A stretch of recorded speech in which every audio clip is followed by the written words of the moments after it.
नमस्कार, स्वागत है आपका एनएमएफ न्यूज में। मैं हूं आपके साथ शबनम। एनडीए ने बिहार में कमाल कर दिखाया और 202 सीटों पर कब्जा कर महागठबंधन को धूल चटा दी है। तेजस्वी यादव पूरी रात बेचैन परेशान रहे हैं।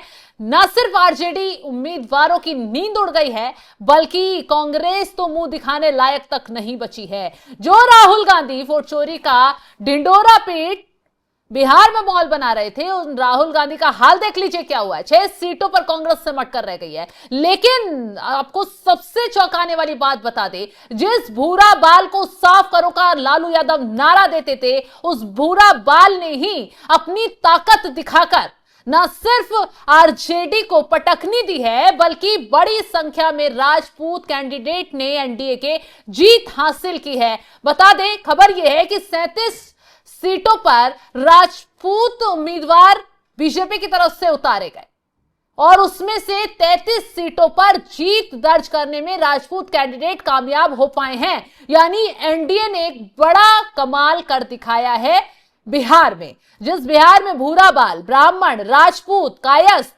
इन्हें साफ करने का नारा दिया जाता था, इन्हें मार काटने का नारा दिया जाता था, लालू यादव को उन्हीं भूरा बाल ने साफ कर दिखाया है कि जाइए, ताकत अगर दिखा दी तो सत्ता तो छोड़िए कि सीटें भी नहीं पा पाएंगे। और देखिए आज हालत क्या हो गई है। 25 सीटों पर आरजेडी सिमट कर रह गई है। चलिए अब उन 33 सीटों का जिक्र कर लेते हैं जहां राजपूत कैंडिडेट ने एनडीए की तरफ से जीत हासिल की है और बड़ी अंतर से जीत हासिल की है। तो आपको बता देते हैं कि इन 33 सीटों पर राजपूतों ने जीत हासिल की है और यह आंकड़ा कहां तक पहुंचा है, कहां धूल चटाई गई है आरजेडी के उम्मीदवारों को। तो सबसे पहले बात होती है बनियापुर की, जहां केदार सिंह ने चुनाव जीता है। बरौली में मंजीत सिंह, लेशी सिंह, धमदाहा से नीरज सिंह बबलू, छातापुर से राजू सिंह, साहिबगंज से करणजीत सिंह व्यास, दरोंदा से विनय बिहारी, लोरिया से राणा रणधीर, मधुबन से संजय सिंह, महुआ से राहुल सिंह, डुमराव से विनय कुमार सिंह, सोनपुर राजेश सिंह, मोहिद्दीनगर से रणधीर सिंह मांझी से जनक सिंह, तलैया से अरुण सिंह, बरूराज से सियाराम सिंह, बाढ़ से संजय सिंह, लालगंज से सुभाष सिंह, गोपालगंज से श्रेयसी सिंह, जमुई से सुजीत सिंह, गौरा बौराम से कोमल सिंह, गायघाट राघवेंद्र प्रताप सिंह, बड़हरा से वीरेंद्र सिंह, वजीरगंज नितेश सिंह, कस्बा संजय सिंह टाइगर आरा से और त्रिविक्रम नारायण सिंह औरंगाबाद से, अमित रानू बेलसंड से और इसी के साथ राजीव रंजन सिंह डेहरी, चेतन आनंद नवीन नगर, अशोक सिंह रामगढ़, आलोक सिंह दिनार, संजय सिंह सेमरी बख्तियारपुरा से और प्रमोद कुमार सिंह रफीगंज से। तो ये वो सीटें हैं जहां पर राजपूत मतदाताओं की बहुत सी जगहों पर संख्या बहुत कम है, बावजूद उसके भी राजपूत कैंडिडेट को बढ़ चढ़कर लोगों ने मतदान किया, बढ़ चढ़कर उन्होंने जिताया और राजपूतों की ताकत यहां दिखाई दी कि कैसे उन्होंने धर्म जाति से हटकर चुनाव लड़ा। उन्होंने मुसलमानों को भी जोड़ा, उन्होंने यादवों को भी जोड़ा, उन्होंने राजपूतों को भी जोड़ा, उन्होंने ब्राह्मणों को भी जोड़ा, स्वर्णों को भी जोड़ा, उन्होंने कायस्थों को भी जोड़ा, दलितों को भी जोड़ा। सभी जातियों को एकजुट कर आज उन्होंने जीत हासिल की है। तो राजपूतों ने दिखा दिया कि हमारा अपमान विपक्ष को बुरा भारी पड़ेगा। अपमान की बात आई है तो बता दें अपमान किसने किया और क्यों राजपूत जो है विपक्ष के इन नेताओं से नाराज नजर आए।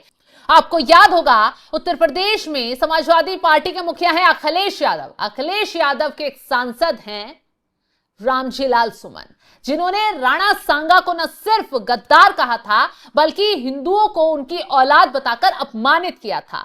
जाहिर सी बात है, हिंदुओं का अपमान करोगे तो झेलना तो पड़ेगा, राजपूतों का अपमान करोगे तो तबाही झेलनी पड़ेगी। और इसी बात को राजीव प्रताप रूडी ने जोरों शोरों से उठाया।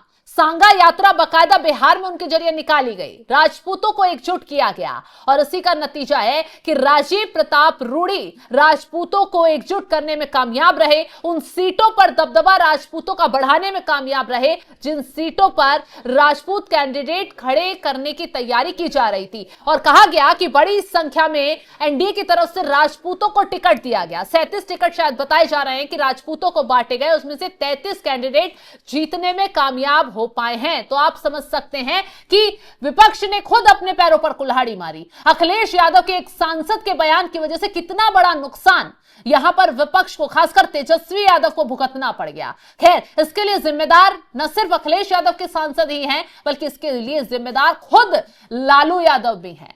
लालू यादव कहते थे ना एक वक्त पर, जब उनका राज था, कि भूरा बाल साफ करो, मारो काटो, इस तरीके के बयान दिया करते थे खुले मंच से। आज उसी भूरा बाल ने दिखा दिया है कि आरजेडी को ही साफ कर दो, जो हमारा नहीं वो किसी का नहीं। और सबसे बड़ी बात तो यह है कि बिहार में इस बार चुनाव जात पात से ऊपर हटकर लड़ा गया। इस बार बिहार चुनाव विकास के नाम पर लड़ा गया, महिलाओं के विकास के नाम पर लड़ा गया, लोगों के रोजगार के नाम पर लड़ा गया, जमीनी मुद्दों को लेकर लड़ा गया। इस बार बिहार में जो विपक्ष के फालतू मुद्दे थे शायद वो काम नहीं आ पाए। वोट चोरी का जमकर शोर मचाया गया। जनता ने यही देखा कि इस वोट चोरी के मुद्दे से उन्हें क्या नुकसान है। जनता समझ गई कि ये एजेंडा है और इसे सेट कर लोगों को गुमराह करने की कोशिश की जा रही है। इसी का नतीजा राहुल गांधी को भुगतने के लिए मिल गया। कांग्रेस 6 सीटों पर सिमट कर रह गई। चौंकाने वाली बात आपको बता दें, राहुल गांधी, प्रियंका गांधी जिन जिन सीटों पर प्रचार करने पहुंचे थे, जहां डुबकी राहुल गांधी तालाब में लगा रहे थे, वहां तक तो कांग्रेस इज्जत नहीं बचा पाई। तमाम सीटों पर कांग्रेस हार गई। तेजस्वी यादव क्यों हारे, इसका एक रीजन खुद कांग्रेस भी है, क्योंकि कांग्रेस का साथ तेजस्वी यादव को ले डूबा। तेजस्वी यादव मतलब आरजेडी बिहार में अब से पहले बड़ी पार्टी हुआ करती थी। लोगों का विश्वास लगातार आरजेडी पर बढ़ रहा था, लेकिन कुछ वक्त से आरजेडी अपने ट्रैक से हट गई और ऐसा लगा कि आरजेडी बिहार में खुद बड़ी पार्टी होकर भूल गई कि उसकी ताकत क्या है। वो कांग्रेस के आगे गिड़गिड़ाने लगी। दिल्ली दरबार तक राहुल गांधी के आगे गिड़गिड़ाते तेजस्वी यादव नजर आए कि सीट बंटवारा कर लो, मुझे सीएम उम्मीदवार घोषित कर लो। अगर शायद आरजेडी अकेले चुनाव लड़ती तो उसे इतना नुकसान नहीं उठाना पड़ता और इस पूरे नुकसान की वजह सिर्फ और सिर्फ हो सकता है कांग्रेस का साथ पे हो। यही वजह है कि सिर्फ राजपूतों ने ही नहीं, बल्कि और भी जिन जातियों को टिकट बीजेपी की तरफ से, एनडीए की तरफ से दिए गए, उन्होंने भी अच्छा प्रदर्शन किया और यही वजह है कि 202 सीटें लाने में एनडीए कामयाब हो पाया। तो राजपूतों ने तो अपनी ताकत दिखाई ही, बता ही दिया कि अपमान अब बर्दाश्त नहीं किया जाएगा। बाकी और जातियों ने भी ये दिखा दिया कि अब विकास के नाम पर ही मतदान होगा, जो फायदा देगा उसको ही हम फायदा पहुंचाएंगे। और यही वजह है कि एनडीए ने छप्पर फाड़ जीत हासिल की है और सुपड़ा साफ हो गया है महागठबंधन का। फिलहाल इस खबर को लेकर आप क्या राय रखते हैं, कमेंट बॉक्स में जरूर बताइएगा। तमाम बड़ी खबरों की अपडेट के लिए आप हमारे साथ जुड़े रहें। नमस्कार।